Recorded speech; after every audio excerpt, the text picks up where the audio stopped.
Bonjour Monsieur Escada, merci de nous accorder quelques instants entre deux trains dans une brasserie parisienne pour nous parler de l'actualité brûlante. Donc, comme nous l'espérions, Monsieur Trump a été élu. Quelles sont vos premières impressions? Alors tout d'abord, j'en profite évidemment pour saluer la victoire de Donald Trump, le féliciter, ce 45e président des États-Unis, mais surtout féliciter ses électeurs qui sont ce pays réel américain.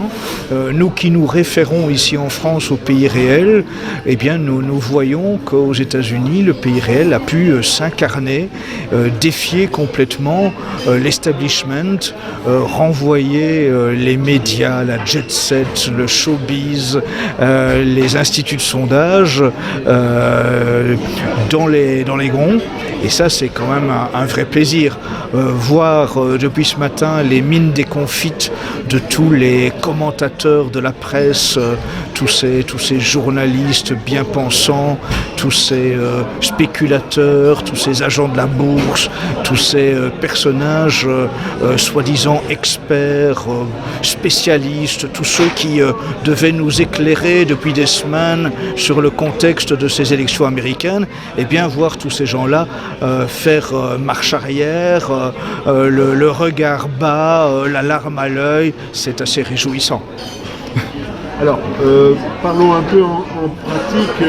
Il y a quelque chose qui choque vraiment quand on a un esprit un petit peu scientifique, c'est cette histoire de sondage. Parce que, déjà, avant-hier, on nous disait maintenant, M. Trump a une chance sur 3 de gagner. Mais enfin, c'était très serré. Puis en fait, c'est un raz-de-marée. Alors, comment peuvent-ils se tromper à ce point? Ou est-ce qu'ils nous trompent? Alors, il y a deux aspects. Je pense que de fait, les instituts de sondage en Europe comme aux États-Unis sont régulièrement aux ordres tout simplement de leurs commanditaires et donc servent d'une façon ou d'une autre à influencer l'opinion publique avant une élection ou avant un référendum, comme ça a été le cas à l'égard du Brexit.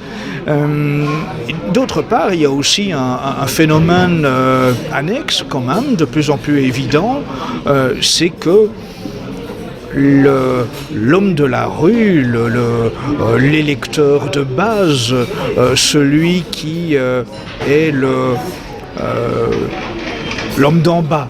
Américain, blanc, voilà. Plus de 50 ans, mais bon, ça c'est la caricature. Mais en tout cas, je pense, de fait, l'Américain qui travaille, qui est dans la difficulté, qui connaît une situation économique particulièrement difficile, pénible, celui qui voit les vraies difficultés du quotidien, celui qui sait ce qu'est le prix d'un pain, le prix d'un loyer, le prix d'un ticket de métro, eh bien celui-là, je pense que il a les médias du système en horreur, il les exècre tout comme les sondeurs, et lorsque les sondeurs se présentent à lui, il raccroche le téléphone aussi sec. Je pense que les instituts de sondage, outre qu'ils manipulent, sont aussi d'une certaine façon déconcertés par le fait que l'électeur moyen les prend de moins en moins au sérieux, les respecte de moins en moins et donc a de moins en moins envie de leur répondre. Et il en va de même pour les médias. Donc instituts de sondage et médias sont confrontés au même mépris de la base, qu'elle soit française, anglaise ou américaine. Je pense que c'est un point commun que l'on voit à travers tout l'Occident. C'est un mépris de plus en plus évident par rapport à l'establishment et à tous ses serviteurs, et en l'occurrence les médias du système, les instituts de sondage, et puis tous ces gens du showbiz qui tentent de nous moraliser alors qu'ils ont un comportement, eux, de vipère lubrique. C'est quand même assez amusant d'observer que des gens aussi répugnants et sordides que des Madonna, des Katy Perry, etc., viennent en string nous expliquer comment nous devons voter. Enfin, c'est aberrant que ces gens-là aillent se vautrer dans leur lupanar et évitent de nous donner des leçons de moralité politique ou autre. Ces gens-là sont indignes de nous dire ce qu'il faut penser.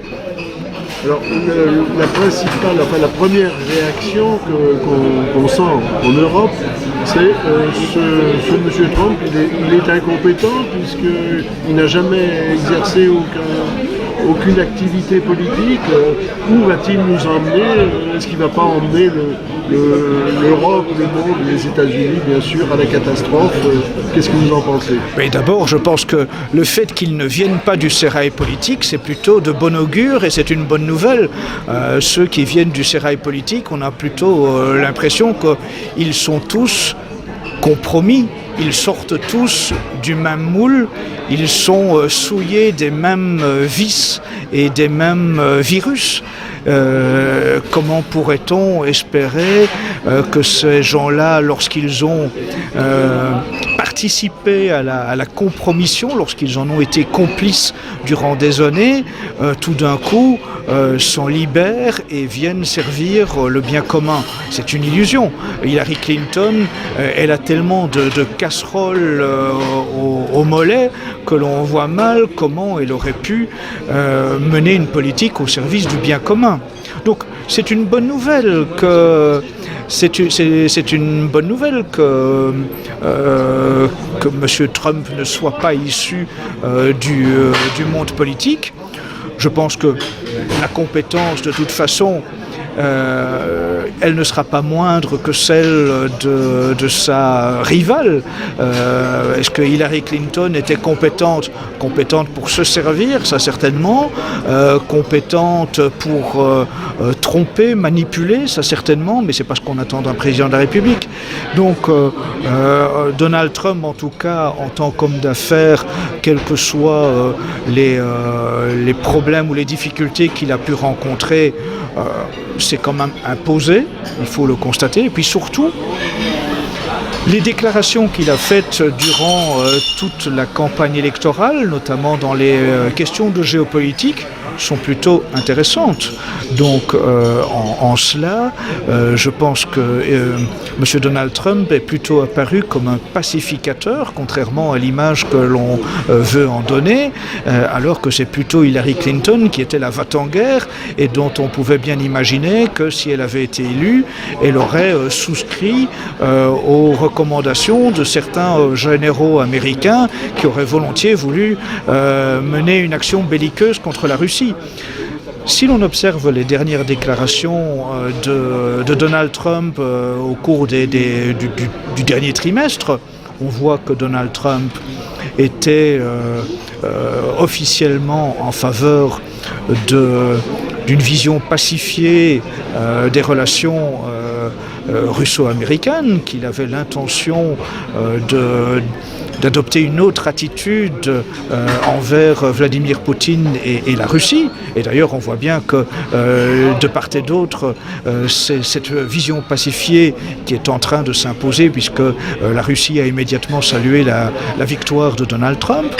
On voit qu'en Syrie, eh bien, de la même façon, Donald Trump est plutôt favorable à cerner les vrais problèmes, à vouloir combattre l'État islamique et non pas combattre Bachar el-Assad, à vouloir se démarquer des liens anormaux de vassalité vis-à-vis du Qatar ou de l'Arabie saoudite, à mener une politique souveraine.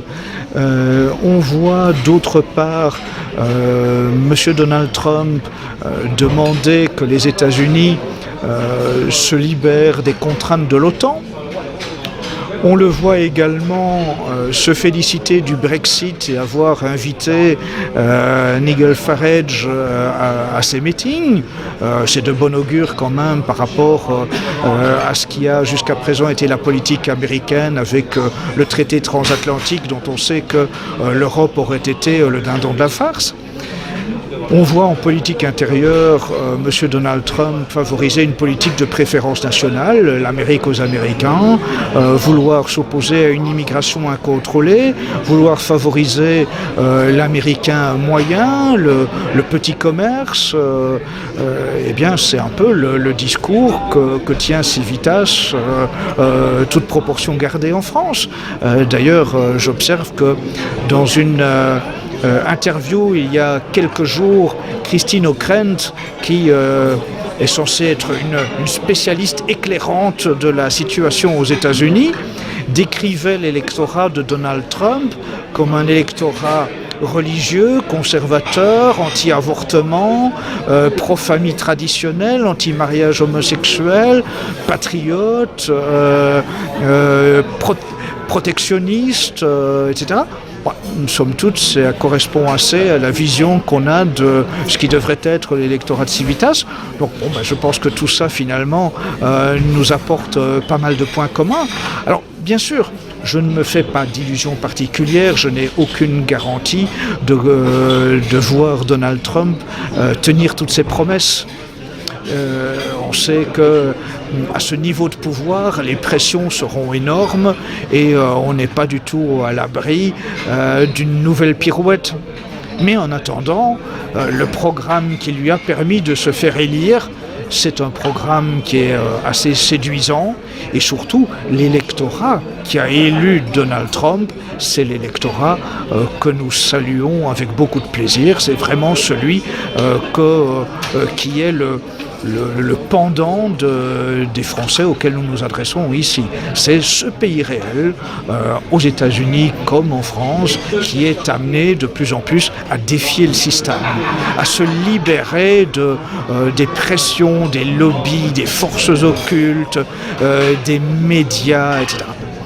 Et je dois dire que si j'avais un message à faire passer, ce serait à l'attention des journalistes et de toute cette intelligentsia, de tout cet establishment, c'est ravaler votre arrogance. Aujourd'hui, vous devez vraiment ravaler votre arrogance. Tous ces gens qui, depuis des jours et encore jusqu'à hier soir, nous disaient pique-pendre de cet Américain moyen qui devait céder aux impératifs de la raison telle que définie par les cénacles boursiers, les mondialistes et la jet set. Eh bien, c'en est fini. L'homme de la rue se libère en France, aux États-Unis, en Autriche demain, en Angleterre hier, et c'est de bon augure. Alors terminons par les réactions en France. On a eu un accueil, disons, plutôt frais de la part du président de la République, qui est encore pour quelque temps, et puis de M. Juppé aussi, qui est son successeur désigné, si on peut voir, alors que Marine Le Pen et son père éclatait de joie. Est-ce qu'on peut s'attendre à ce même genre de mouvement en France ? Alors, il faut l'espérer. Je pense qu'en tout cas, c'est bien naturel que M. Juppé s'inquiète de la situation, parce que Alain Juppé, somme toute, est soutenu par les mêmes qui ont soutenu Hillary Clinton ou qui ont soutenu l'Union européenne avant le référendum en Angleterre. Donc en gros, ce sont ces gens qui dépendent avant tout du soutien des cercles mondialistes, de la haute finance cosmopolite, de la jet set, des médias du système, des fameux spécialistes de la télévision. En fait, on voit bien que tout cela a beau être apparemment un rouleau compresseur très imposant, finalement, c'est un monstre au pied d'argile. Et si après le Brexit, après ces élections aux États-Unis, après probablement l'élection présidentielle en Autriche, il devait y avoir encore une gifle du pays réel à cette étape. Bonjour Monsieur Escada, merci de nous accorder quelques instants entre deux trains dans une brasserie parisienne pour nous parler de l'actualité brûlante. Donc, comme nous l'espérions, Monsieur Trump a été élu. Quelles sont vos premières impressions? Alors tout d'abord, j'en profite évidemment pour saluer la victoire de Donald Trump, le féliciter, ce 45e président des États-Unis, mais surtout féliciter ses électeurs qui sont ce pays réel américain. Nous qui nous référons ici en France au pays réel, eh bien nous voyons qu'aux États-Unis, le pays réel a pu s'incarner, défier complètement l'establishment, renvoyer les médias, la jet set, le showbiz, les instituts de sondage dans les gonds. Et ça, c'est quand même un vrai plaisir.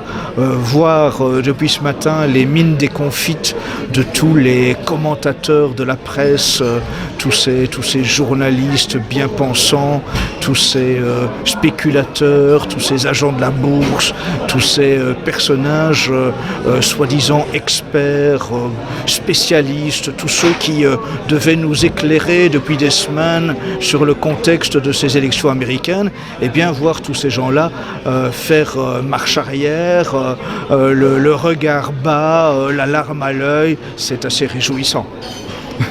Alors, parlons un peu en pratique. Il y a quelque chose qui choque vraiment quand on a un esprit un petit peu scientifique, c'est cette histoire de sondage.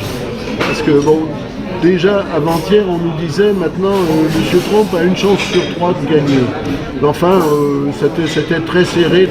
Puis en fait, c'est un raz-de-marée. Alors, comment peuvent-ils se tromper à ce point? Où est-ce qu'ils nous trompent?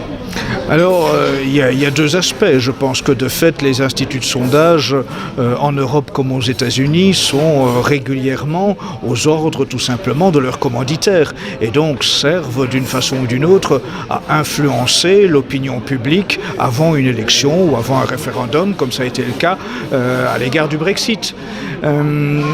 D'autre part, il y a aussi un phénomène annexe quand même, de plus en plus évident, c'est que l'homme de la rue, l'électeur de base, celui qui est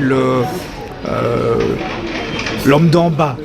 Américain, blanc, voilà. Plus de 50 ans, mais bon, ça c'est la caricature. Mais en tout cas, je pense, de fait, l'Américain qui travaille, qui est dans la difficulté, qui connaît une situation économique particulièrement difficile, pénible, celui qui voit les vraies difficultés du quotidien, celui qui sait ce qu'est le prix d'un pain, le prix d'un loyer, le prix d'un ticket de métro, eh bien celui-là, je pense que il a les médias du système en horreur, il les exècre tout comme les sondeurs, et lorsque les sondeurs se présentent à lui, il raccroche le téléphone aussi sec. Je pense que les instituts de sondage, outre qu'ils manipulent, sont aussi d'une certaine façon déconcertés par le fait que l'électeur moyen les prend de moins en moins au sérieux, les respecte de moins en moins et donc a de moins en moins envie de leur répondre. Et il en va de même pour les médias. Donc instituts de sondage et médias sont confrontés au même mépris de la base, qu'elle soit française, anglaise ou américaine. Je pense que c'est un point commun que l'on voit à travers tout l'Occident. C'est un mépris de plus en plus évident par rapport à l'establishment et à tous ses serviteurs, et en l'occurrence les médias du système, les instituts de sondage, et puis tous ces gens du showbiz qui tentent de nous moraliser alors qu'ils ont un comportement, eux, de vipère lubrique. C'est quand même assez amusant d'observer que des gens aussi répugnants et sordides que des Madonna, des Katy Perry, etc., viennent en string nous expliquer comment nous devons voter. Enfin, c'est aberrant que ces gens-là aillent se vautrer dans leur lupanar et évitent de nous donner des leçons de moralité politique ou autre. Ces gens-là sont indignes de nous dire ce qu'il faut penser. Alors, la première réaction qu'on sent en Europe, c'est ce monsieur Trump, il est incompétent puisqu'il n'a jamais exercé aucune activité politique. Où va-t-il nous emmener? Est-ce qu'il ne va pas emmener l'Europe, le monde, les États-Unis, bien sûr, à la catastrophe? Qu'est-ce que vous en pensez? Mais d'abord, je pense que le fait qu'ils ne viennent pas du sérail politique, c'est plutôt de bon augure et c'est une bonne nouvelle. Ceux qui viennent du sérail politique, on a plutôt l'impression qu'ils sont tous compromis. Ils sortent tous du même moule, ils sont souillés des mêmes vices et des mêmes virus. Comment pourrait-on espérer que ces gens-là, lorsqu'ils ont participé à la compromission, lorsqu'ils en ont été complices durant des années, tout d'un coup s'en libèrent et viennent servir le bien commun? C'est une illusion. Hillary Clinton, elle a tellement de casseroles au mollet que l'on voit mal comment elle aurait pu mener une politique au service du bien commun. Donc c'est une bonne nouvelle que M. Trump ne soit pas issu du monde politique. Je pense que la compétence, de toute façon, elle ne sera pas moindre que celle de sa rivale. Est-ce que Hillary Clinton était compétente pour se servir? Ça certainement. Compétente pour tromper, manipuler? Ça certainement, mais c'est pas ce qu'on attend d'un président de la République. Donc Donald Trump, en tout cas, en tant qu'homme d'affaires, quels que soient les problèmes ou les difficultés qu'il a pu rencontrer, c'est quand même imposé, il faut le constater. Et puis surtout, les déclarations qu'il a faites durant toute la campagne électorale, notamment dans les questions de géopolitique, sont plutôt intéressantes.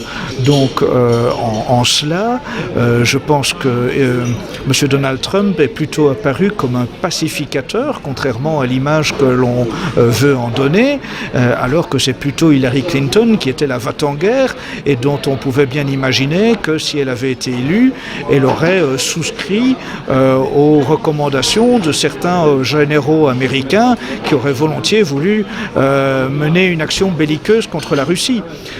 Si l'on observe les dernières déclarations de Donald Trump au cours du dernier trimestre, on voit que Donald Trump était officiellement en faveur d'une vision pacifiée des relations russo-américaines, qu'il avait l'intention d'adopter une autre attitude envers Vladimir Poutine et la Russie. Et d'ailleurs, on voit bien que de part et d'autre, c'est cette vision pacifiée qui est en train de s'imposer, puisque la Russie a immédiatement salué la victoire de Donald Trump.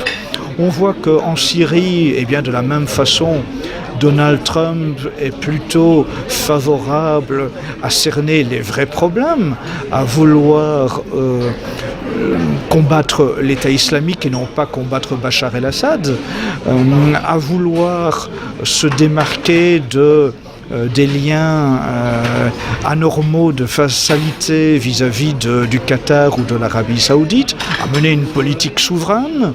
On voit d'autre part M. Donald Trump demander que les États-Unis se libèrent des contraintes de l'OTAN. On le voit également se féliciter du Brexit et avoir invité Nigel Farage à ses meetings. C'est de bon augure quand même par rapport à ce qui a jusqu'à présent été la politique américaine avec le traité transatlantique dont on sait que l'Europe aurait été le dindon de la farce. On voit en politique intérieure M. Donald Trump favoriser une politique de préférence nationale, l'Amérique aux Américains, vouloir s'opposer à une immigration incontrôlée, vouloir favoriser l'Américain moyen, le petit commerce. Eh bien, c'est un peu le discours que tient Civitas, toute proportion gardée en France. D'ailleurs, j'observe que dans une interview il y a quelques jours, Christine Ockrent, qui est censée être une spécialiste éclairante de la situation aux États-Unis, décrivait l'électorat de Donald Trump comme un électorat religieux, conservateur, anti-avortement, pro-famille traditionnelle, anti-mariage homosexuel, patriote, protectionniste, etc. Bon, somme toute, ça correspond assez à la vision qu'on a de ce qui devrait être l'électorat de Civitas. Donc bon, je pense que tout ça, finalement, nous apporte pas mal de points communs. Alors, bien sûr, je ne me fais pas d'illusions particulières, je n'ai aucune garantie de voir Donald Trump tenir toutes ses promesses. On sait qu'à ce niveau de pouvoir, les pressions seront énormes et on n'est pas du tout à l'abri d'une nouvelle pirouette. Mais en attendant, le programme qui lui a permis de se faire élire, c'est un programme qui est assez séduisant et surtout l'électorat qui a élu Donald Trump, c'est l'électorat que nous saluons avec beaucoup de plaisir. C'est vraiment celui qui est le pendant des Français auxquels nous nous adressons ici. C'est ce pays réel, aux États-Unis comme en France, qui est amené de plus en plus à défier le système, à se libérer des pressions, des lobbies, des forces occultes, des médias, etc. Et je dois dire que si j'avais un message à faire passer, ce serait à l'attention des journalistes et de toute cette intelligentsia, de tout cet establishment, c'est ravaler votre arrogance. Aujourd'hui, vous devez vraiment ravaler votre arrogance. Tous ces gens qui, depuis des jours et encore jusqu'à hier soir, nous disaient pique-pendre de cet Américain moyen qui devait céder aux impératifs de la raison telle que définie par les cénacles boursiers, les mondialistes et la jet set. Eh bien, c'en est fini. L'homme de la rue se libère en France, aux États-Unis, en Autriche demain, en Angleterre hier, et c'est de bon augure. Alors terminons par les réactions en France. On a eu un accueil, disons, plutôt frais de la part du président de la République, qui est encore pour quelque temps, et puis de M. Juppé aussi, qui est son successeur désigné, si on peut voir, alors que Marine Le Pen et son père éclatait de joie. Est-ce qu'on peut s'attendre à ce même genre de mouvement en France ? Alors, il faut l'espérer. Je pense qu'en tout cas, c'est bien naturel que M. Juppé s'inquiète de la situation, parce que Alain Juppé, somme toute, est soutenu par les mêmes qui ont soutenu Hillary Clinton ou qui ont soutenu l'Union européenne avant le référendum en Angleterre. Donc en gros, ce sont ces gens qui dépendent avant tout du soutien des cercles mondialistes, de la haute finance cosmopolite, de la jet set, des médias du système, des fameux spécialistes de la télévision. En fait, on voit bien que tout cela a beau être apparemment un rouleau compresseur très imposant, finalement, c'est un monstre au pied d'argile.